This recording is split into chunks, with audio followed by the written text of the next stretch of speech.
I'm going to start with an assessment system overview. As I mentioned, we're moving to a reval, and there's some basics. As a local administrator, if you know some of the fundamentals, you will have a really good advantage in terms of understanding assessment and revaluations. First of all, SAMA as an organization, just to give you a sense of the agency, we're governed by the Assessment Management Agency Act, and we're governed by a 7-person board of directors. We have 2 broad sets of responsibilities. One is assessment governance. So we're overseeing an assessment system with $250 billion in assessment, and that translates into $2.1 billion in taxes for local municipalities, over 50% of the revenue that local municipalities use, and also it funds education in the province. As part of the governance function, we have a policy mandate, and through our advisory committees and our stakeholder groups, we are developing policies, assessment publications, and kind of setting the groundwork for assessment rules in the province. We also have a quality assurance function. So we have a role confirmation and primary audit responsibility. We have a centralized computer system of assessments for the province. We manage communication around assessment and with liaison and stakeholders. And finally, a safety net for the province in terms of assessment services. The other broad area that SAMA looks after is assessment services. This is the area Kevin works in, providing assessment services to all but 4 municipalities in the province of Saskatchewan, all but the cities of Regina, Saskatoon, Prince Albert, and Swift Current. So as part of this function, Assessment Services Division is valuing close to 900,000 properties. They do this through annual maintenance programs and general re-inspections, and that's to keep the physical information up to date and current so you have accurate assessments. And then we'll talk about the revaluation here today. Of course, every 4 years, we update all values in the province, and that is a major responsibility of assessment services as well. And then lastly, supportive value. So if a property is appealed, we need to support the valuation that we've done, and that's part of the work that assessment services does. All right, in terms of the assessment system, we'll start with legislation. That sets the highest level set of rules for the work that we do. You should also be aware of board orders. We're going to move to that next. That's the next level of information or foundational authority for the work we do. And lastly, we'll talk about the publications that have the rules for valuing property in the province. Mass appraisal and equity are key features of the system, and we're going to talk about that. We have a 4-year revaluation cycle. So at the end of 2020, the current cycle will be ending, and we're moving into a new cycle in 2021. And with that, we're changing base dates. So we're going from a January 1, 2015 base date and updating all our values by 4 years. So all the values that you see coming out to the local municipality for the 2021 roll reflect a point in time, and it's January 1, 2019. And that will be updated in another 4 years to capture the economic growth or change in property. Very helpful to know as well, as a local administrator, there are 2 valuation standards in the province. We have a regulated property assessment valuation standard, and this is for properties that don't typically sell. They are regulated, and using the formulas, rules, and principles in the assessment manual, we value various property types, and I'll speak to that in a minute. Everything else in the province that can be valued using market information or sales or property rental income information is assessed according to the market valuation standard. So any property in your municipality falls into one of those 2 main categories. Also important to understand, assessment is based on the principle of ad valorem. That is a Latin term that means according to value. And quite simply what we're saying is, as assessors, we are striving for a 1-to-1 relationship between property values as measured typically by sales and property assessments on an overall basis. We're measuring the value in exchange. So when we do our market analysis or we come up with new costs for our regulated properties, we're always keeping this in mind because we want a stable, predictable, and transparent source of funding for municipalities and the education sector in our province. So that's an important principle. Getting back to the two standards in the province, property is divided pretty much along these lines. The regulated property assessment standard set out in legislation has the force of law, and it tells us that 5 types of property will be valued using regulated procedures. That is heavy industrial property, resource production equipment of oil and gas in mines, transmission pipelines, railway, roadway, and agricultural land. So the formulas, rules, and principles in the manual help us to value these properties. They set out the rates as of the base date and the models that we'll use, and everything else falls into the second standard. That's the non-regulated property assessments. And we are using a market valuation standard to value residential property, commercial property, essentially anything that has sales and market information that we could build a valuation model with. And Kevin will talk about the approaches to value that we're using. The market valuation standard is defined in legislation, and this is really important. If you're dealing with a property owner and they're curious about how we came up with their valuation, it's important to note that we use mass appraisal. And mass appraisal, as defined in legislation, is a process of preparing assessments for a group of properties as of the base date, using standard methods, employing common data, and allowing for statistical testing. Essentially what we're saying is, unlike a fee appraiser that will go out and look at a single property with a few comparables, SAMA and appraisers in mass appraisal are looking at all the market information, all the sales that are out there. We need to digest that information through mass appraisal processes using techniques to value the property.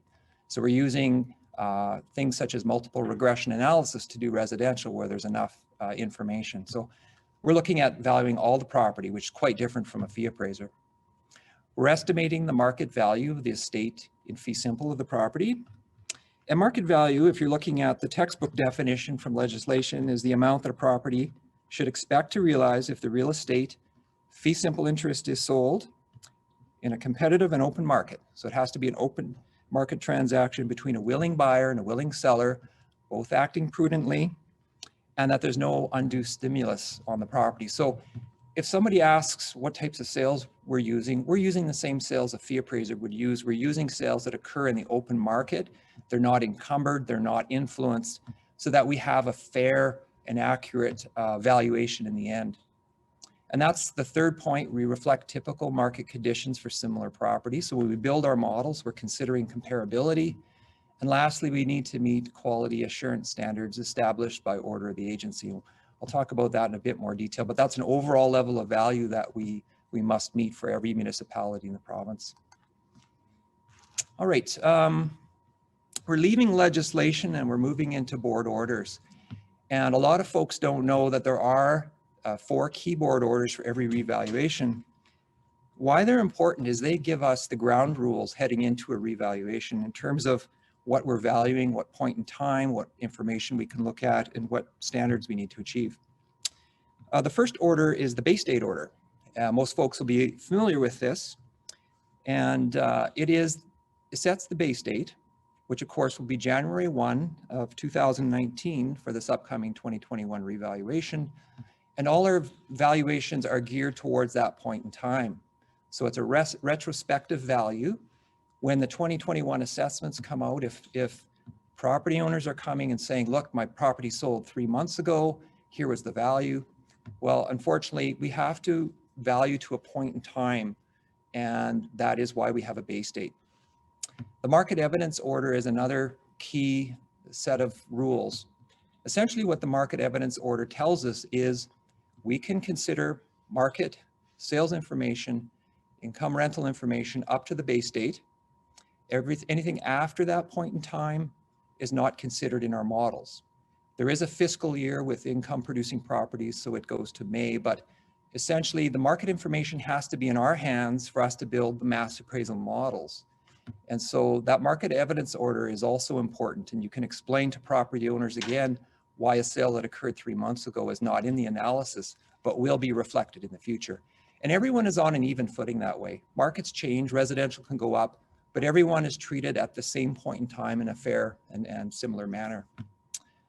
The third standard is, order is the quality assurance standard. This is an overall level of value, and assessors in the province for each municipality have to achieve a 0.95 to 1.05 overall level assessment to sale price level. And that is determined for all property in a residential grouping and non-residential grouping. So using the res, for example, all the properties that we used in our residential market analysis, both land and improved, will go into that grouping, and we determine an assessment to sale price ratio. That has to be between 0.95 and 1.05. Having said that, the order asks or directs us to work towards assessment to sale ratio of 1, and quite often that's what we do achieve for mass appraisal. So it's a quality check on the work we do. If you're interested for your municipality, the standard is actually published to SAMA's website. So you can go in, you can look up your municipality, and you can see what your quality assurance standard is for the 2021 reval. That again will be, sorry, for the current reval, that will be updated for the 2021 in due course here in the next couple months. The last order gives authority to the provincial assessment manual. So we have a 2019 manual, and we need an order to give it force of law. It's approved by our board of directors, and then it's approved by the Minister of Government Relations. So these 4 orders are in place for the cycle 2021 to 2024, and they'll be updated again for the next revaluation.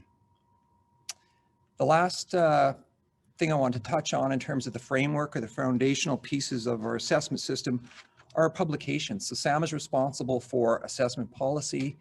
Here you can see our new manual and guide ready to go for the 2019 base year, 2021 reval. And there are kind of 4 main sources of direction we look to. The first is the 2019 base year manual, and we talked about the regulated properties. This is where we go to find the formulas, rules, and principles to value regulated property. In terms of the market valuation standard, SAMA has a cost guide, and here you can see the second resource is our 2019 cost guide. This has information in terms of valuing land, cost on the residential and commercial property by way of the cost approach. And in terms of commercial, it's non-standard commercial that we cannot value using Marshall and Swift, which is the final piece I'll talk about. So it is a very instructional, cost approach focused resource for assessors in Saskatchewan.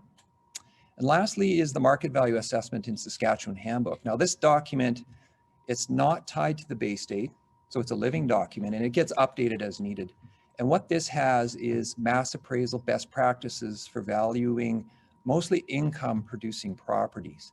So if we were going to value things like a shopping mall or a hotel or a motel or retail by way of the rental income approach, we would go to this document for guidance on best practices. Again, this does not have the force of law, nor does the cost guide. Only the manual has the force of law, but it is very persuasive, and in appeals, both of those publications get referred to quite frequently. If we deviate from those resources on the market valuation standard, we often find ourselves having to explain why to appeal tribunals and so forth. The last publication I want to make you aware of is Marshall and Swift. This is an internationally recognized cost service, and we have all of our commercial costs coming from the Marshall Valuation Service. So if it's not a local model that we build for SAM's cost guide, we're going to Marshall Valuation Service, and that's the source for the costs for commercial. And likewise, we have a residential cost handbook that really provides the costs that we use in our residential cost approach. Of course, we do some adjustments for local conditions to these costs, but it really is an excellent source of information for costing, and it's used right across North America. This slide I just want to leave with you, and it's kind of helpful, I guess, as if you're getting people coming into the municipal offices asking about where we're working off of. You can see in the second column that the manual and the cost guide are base year specific, so they get updated every 4 years. The second column, the purpose, you can see the manuals for regulated property, whereas the other 2 are for the market valuation standard. And in the final column, force of law, the manual has the force of law. We cannot deviate from it. whereas the guide and handbook do not have the force of law, but they're persuasive and referred to on our assessment appeals. If you're interested in looking at the publications, they're available for both the current revaluation cycle and for the 2021 reval cycle on SAMA's website. There's a link to documents and libraries, and from there you can go to manuals, handbooks, and guides. So with that, I'm going to turn it over to Kevin, and he's going to talk about the 3 approaches to value. Well, good afternoon, and thank you, Sean, for that. And thank you for the remote too. Let's see. So you might be looking at that picture and you're wondering why are there a picture of 3 different tools and 3 different wrenches in particular. So if I were to ask my son, what is the common use for all 3 items? He would answer, they can all be used to hammer. Well, that's right, they can be, and it's not an ideal use of them by any means, but actually they're designed for fasteners, nuts and bolts in particular. And this is just like the 3 approaches to value that as appraisers you use when you're valuing a property. There's 3 different approaches. They all relate to determining the value of the property, and they all have advantages when they should be used. But the common denominator to all 3 approaches to value is you need sales of the properties before you can use any of them, because the sales are used to build the relationship, or you might call it a relationship, or build a model to value properties with. So start off with the cost approach, and if you want to go back to the tool analogy, that would be like the big crescent wrench. It's, you know, it's old, it's stable, it's adjustable, might not be great for fine work on a watch, for example, but it's, again, adjustable and simple to use.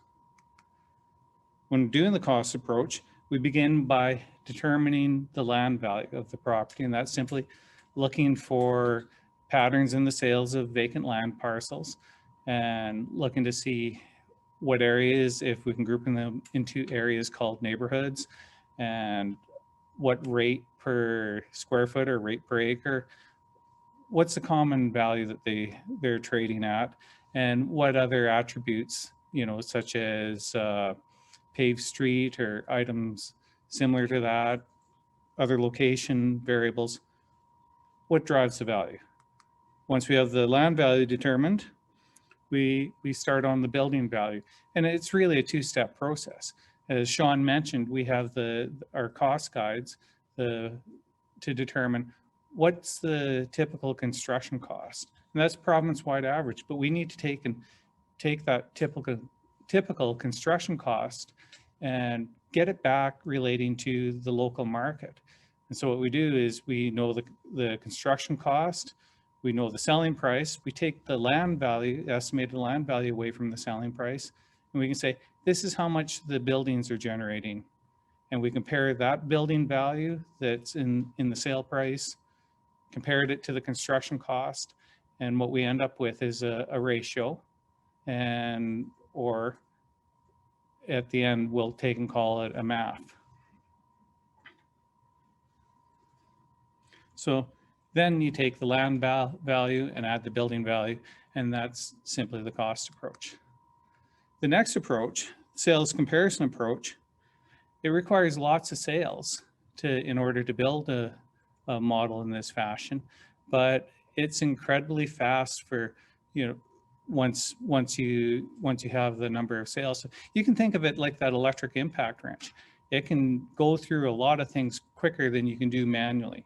And that's the same way for the analysis. We can analyze a lot of sales and a lot faster than doing a lot of manual checks that we would do in the cost approach.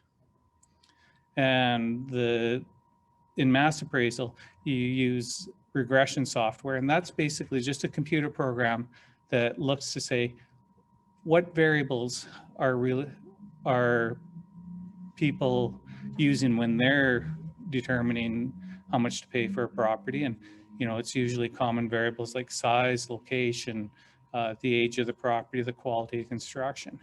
and it builds a model just based on those variables only. Finally, probably the most misunderstood approach is the income approach. And it is simply looking for a relationship between what an investor would pay for a property and the value they're willing to pay for it. Now, as everyone always loves, nice definitions. All this definition is simply saying is how much money, when I invest in this property, how much income will I get in return for it over the lifetime I hold the investment? What do we need for the income approach? Well, it starts off asking the owners for their income and expense statements. And it's not their income tax statements, because that's their personal income. It's the income and expenses related to the building, because we're interested in the building value. And once we have that, we can determine typical market rents, typical expense ratios, and we keep that information, of course, confidential, only used for the assessment purposes. Once we have all the rents, we can determine what potential gross income, and that's the ideal. If there were no expenses, how much money would you be taking in? And that's determined at 100% building usage or 100% occupancy. But as we all know, expenses are a part of life. And so we'll take and see what's the average vacancy, or for hotels, what's the average occupancy? And then also, are there any kind of losses due to people not paying the money that they owe? So then we get down to, and we'll start taking a look at these expenses. So if you think of it, you start off with your potential gross income, and you take away the vacancy and collection losses, and that's something called the effective gross income. Now, for some types of income models, this is all we need to do. And like, for example, in apartment buildings, we can build a ratio or a relationship to selling price at that point. For other types of properties, general commercial, hotels, motels, we take off other expenses, and then you're left with the net operating income. And when we're looking at property expenses, if we're doing that, there's some expenses that are allowed and some that aren't allowed. And typically the ones that aren't allowed are because part of them are related for, in another category we'll use, like a capital improvement, we'd be doing something called a reserve for replacement. Other items like depreciation and your mortgage payments, those aren't allowable expenses. The mortgage payments, you're getting, that's the return of the investment, not what's going on the investment. So it's a little different than say, for example, for income tax. But the final question comes down to, and it took a few years into my career before I finally realized, all the income approach is saying it's a ratio. It's either something that you divide into, which is a capitalization rate. So if you, or it's a multiplier. And depending on the property type, apartments, for example, will use multipliers. Other properties, we use capitalization rates. And simply all the capitalization rate is if you take the income the property generates and divide it by the selling price and express it as a percentage, that's the capitalization rate. Then when you want to get a value of another property, you take their income divided by that capitalization rate and you get the value. So like I said, the income approach in those three wrenches would be kind of like that little small ratcheting wrench. It's very specific, does a great job for what it was designed for, but it's not really adaptable across a multitude of different property types. And I'm not sure if this is still me. Here we go. So preliminary values, we delivered those to the province in April, and we're currently in the final stages of delivering preliminary values to the balance of the municipalities. Some of the municipalities where we are utilizing the income approach. It's taken a little bit longer than we anticipated to get those values out, but if you haven't received them, you should be expecting to receive them within the next couple of weeks anyways. And we've already had some council meetings, and if you're interested in that, please get a hold of your local office and ask to have a presentation, and we can either do it virtually like this, or we will, with appropriate safety measures, come out and do presentations in person as well. Final values, right now, we're expecting to get the percentage of values from the province sometime in late 2020. We don't really have a time frame on that, but as soon as we have those, and we can start calculating the final values. And as early as January, we'll be able to start delivering. If we get the values sooner, we'll be able to, maybe mid-December, start delivering values, and we'll start delivering them out either with the maintenance included, if that's your preference, or you can get your maintenance as a separate package. Then beginning in mid-February, we'll start to update SamaView with the new revaluation numbers, 2021 numbers, and people will be able to see both 2021 and 2020 values there.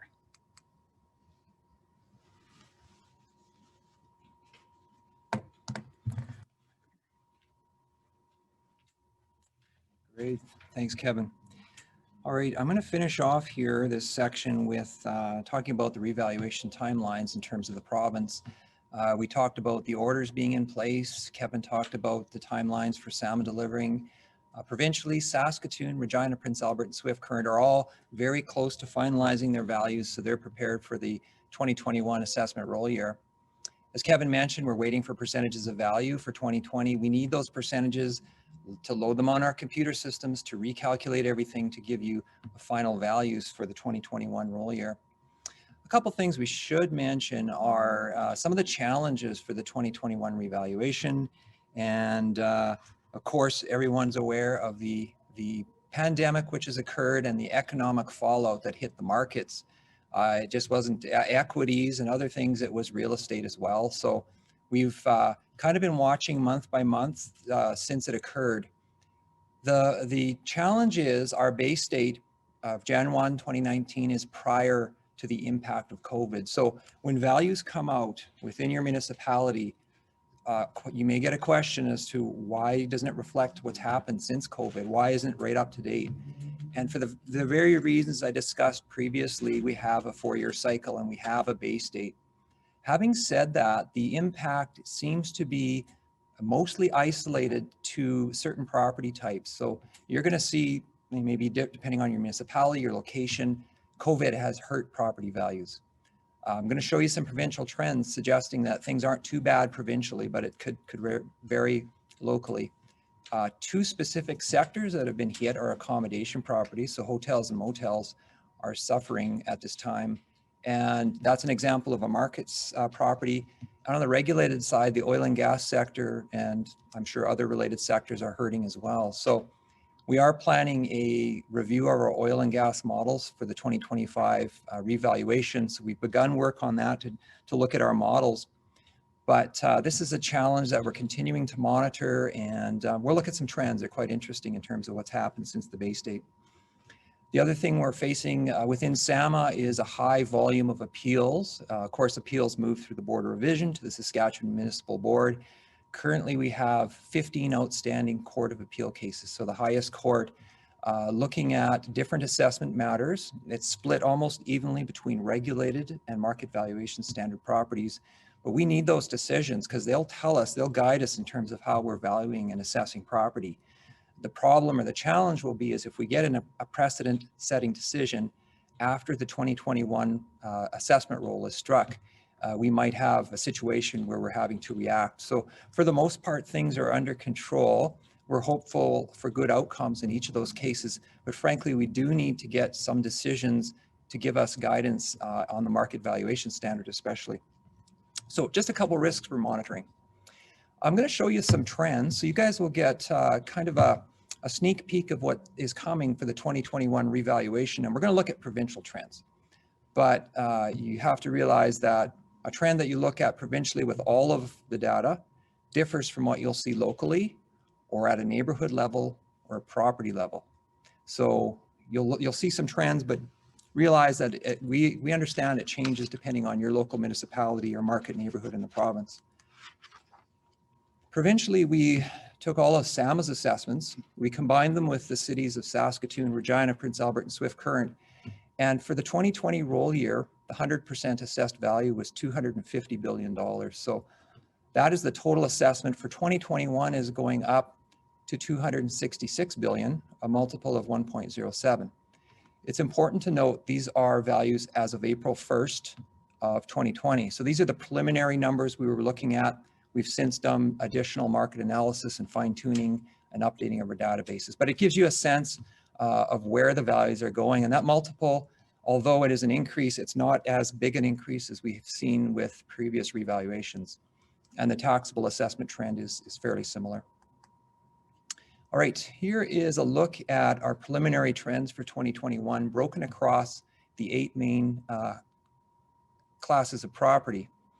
And the standout increase is by far arable land and non-arable land at 25% and 21%. So last time, for the last reval, agricultural land went up a fair bit. It's still going up. And we'll look at sales trends indicating that it actually went up after the base date as well. Residential is dropping 0.93 overall. Seasonal is at 1, multifamily is at 0.97. Off to the right of the agricultural, which is commercial, is 1.12 time increase. Pipeline and railway are linear property at 1.17 and elevators at 1.17. Provincially, 1.07 increase.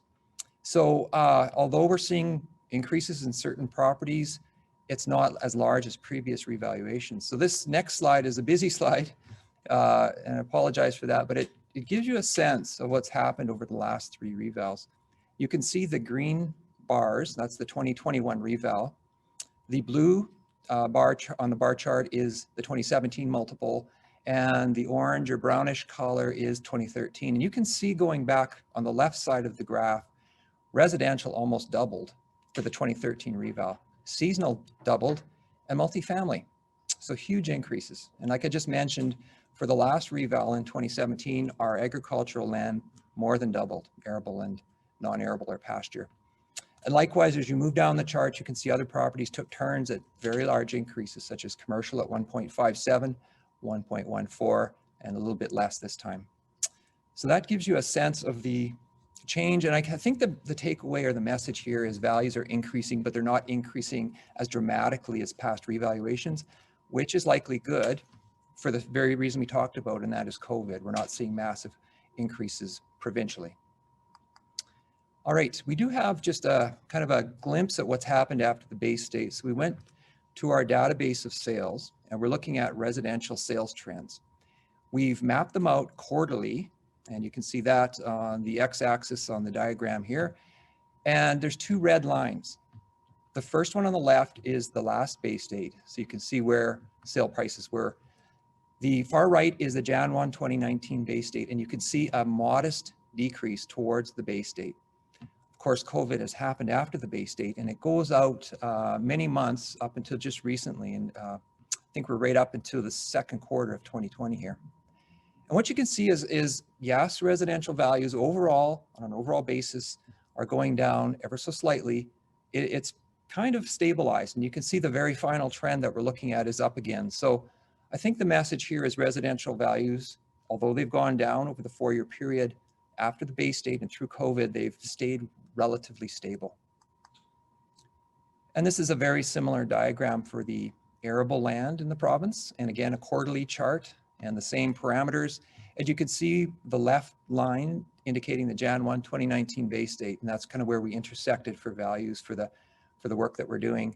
After the base date, you'll see increases. So it's not going up exponentially, but agricultural land is very stable and it is increasing, again, which is good given the situation economically in the province.